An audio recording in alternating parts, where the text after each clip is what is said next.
Please help me welcome your Vice President of the United States, J.D. Vance.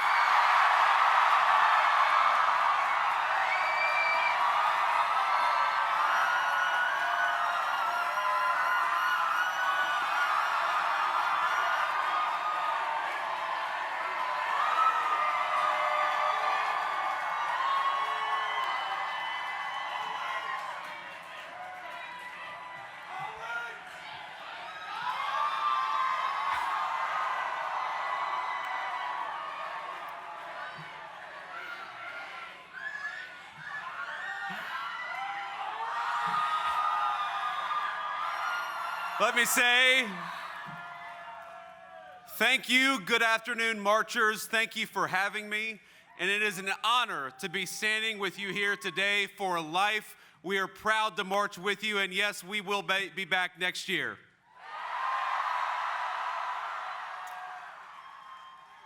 The excitement, the passion, the unwavering conviction that every single person here on the National Mall clearly feels. It is deeply moving to me and means more to President Trump and I than I could possibly say.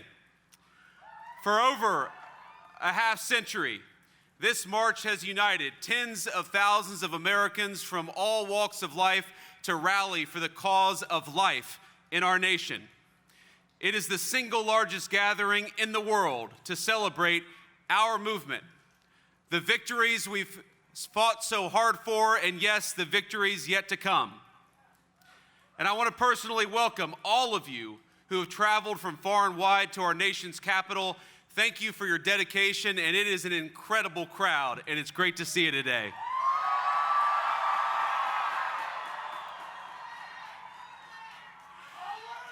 You know, on Monday, we were forced to move all of the inauguration events indoors because of the bitter cold, and it was cold. But you guys, and it's cold today, here you are outside in an especially frigid January. And I don't think I've ever seen such a joyful crowd out here, particularly during this time of year.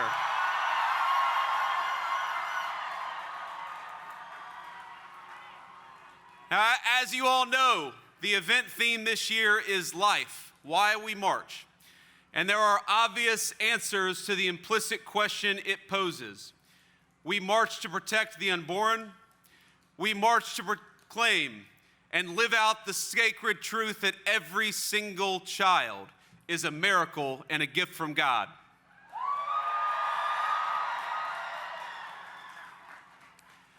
Now, each time Usha and I welcomed our own children into the world, we saw firsthand the indescribable beauty of new life, and yes, as you can see, sometimes the behavioral challenges that we had on Monday, but they were good.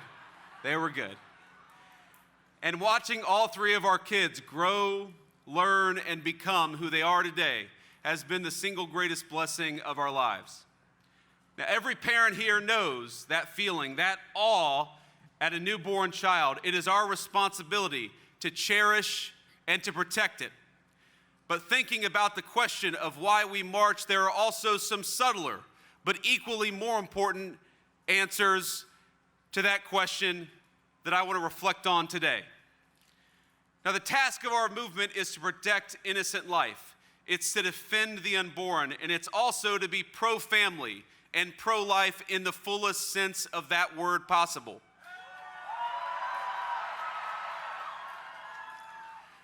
Now, across my own lifetime, I can't tell you the number of friends and other acquaintances I've had who, facing a pregnancy or the prospect of one, react not with joy but with concern. They wonder, how can they afford it? What will it mean for their education, their career, their relationship, or their family? And I know how many of you in this crowd have devoted immeasurable time and resources to help answer those questions and to lend a hand to young people facing a moment of desperation. But by and large, our society, our country, has not yet stepped up in the way you have. And our government certainly has failed in that important responsibility. We failed a generation not only by permitting a culture of abortion on demand, but also by neglecting to help young parents achieve the ingredients they need to live a happy and meaningful life. A culture of radical individualism took root, one where the responsibilities and joys of family life were seen as obstacles to overcome, not as personal fulfillment or personal blessings. Our society has failed to recognize the obligation that one generation has to another is a core part of living in a society to begin with. So let me say very simply, I want more babies in the United States of America.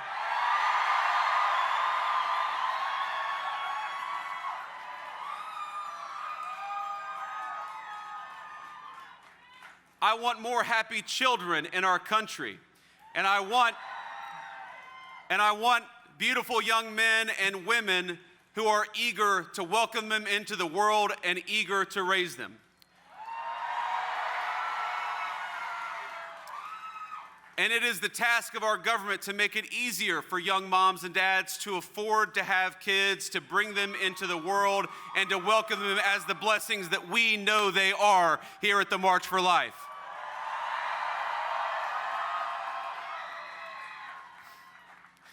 Now, it should be easier to raise a family, easier to find a good job, easier to build a home, to raise that family in, easier to save up and purchase a good stroller, a crib for a nursery. We need a culture that celebrates life at all stages, one that recognizes and truly believes that the benchmark of national success is not our GDP number or our stock market, but whether people feel that they can raise thriving and healthy families in our country.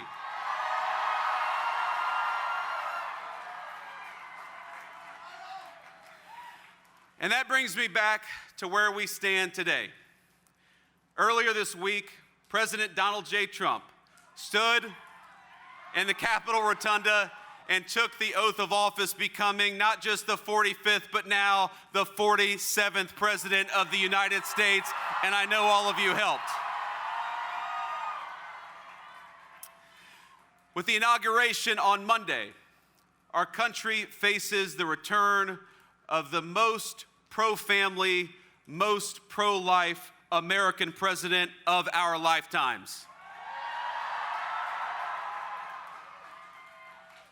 Now, this is the man who delivered on his promise of ending Roe, giving us a monumental, earth-shattering decision in Dobbs. The man who appointed hundreds of pro-life judges dedicated to defending the constitutional liberties of all Americans. And the man who supported pro-family policies like doubling the child tax credit, which happened during his first administration and which we're going to do so much more on in the second administration.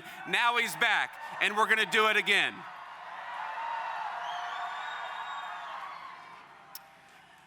Now, yesterday, President Trump issued a strong endorsement of the Born Alive Abortion Act, ensuring that those babies who survived botched abortions enjoy the equal protection under law, which is the obligation of every citizen to enjoy in this country.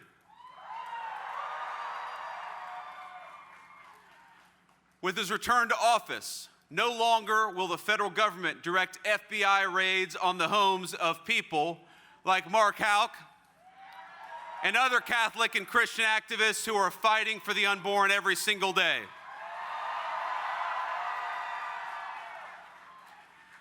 And no longer will our government throw pro-life protesters and activists, elderly, grandparents, or anybody else in prison. It stopped on Monday, and we're not going to let it come back to this country.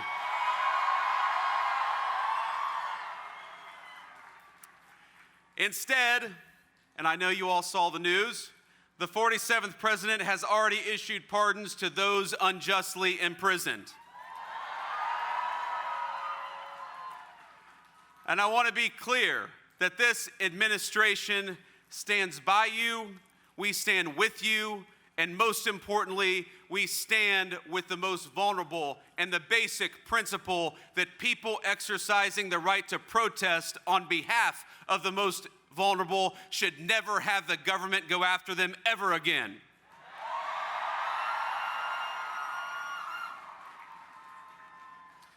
Now, the crowd assembled here in this incredible national mall provides an extraordinary example for our nation.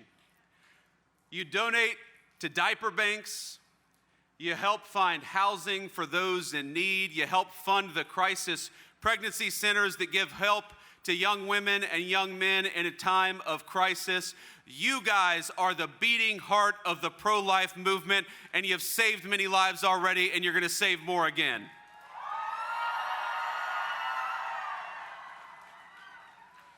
You being here this very March is a reminder of the incredible strength and unity of the pro-life movement, and from the bottom of my heart, thank you. Thank you for being here, and thank you for marching here today.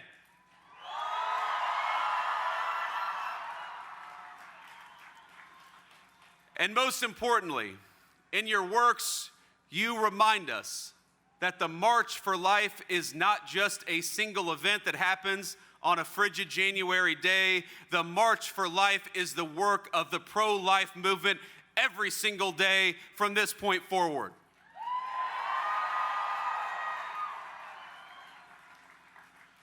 Now, it is a lifelong call to action, a moment in time, but every single day that you guys do what you do, from supporting young moms and dads to fighting for the unborn, to working with our legislatures at the state and federal level, you make it possible for us to stand here and say that America is fundamentally a pro-baby, a pro-life, and a pro-family country.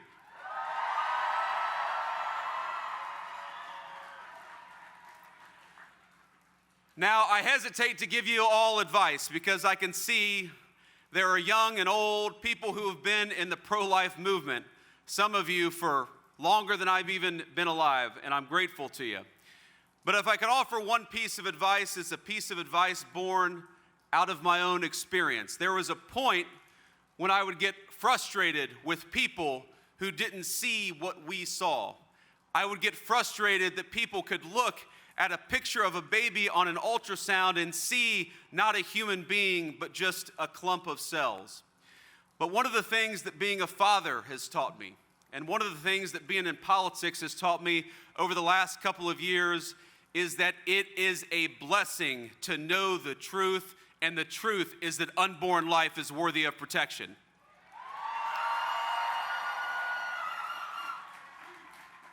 So please go forth, not with frustration, but with joy. We are joyful to march for life. We are joyful to know that that picture on an ultrasound, that is a picture of a baby with hopes and dreams and potential to come.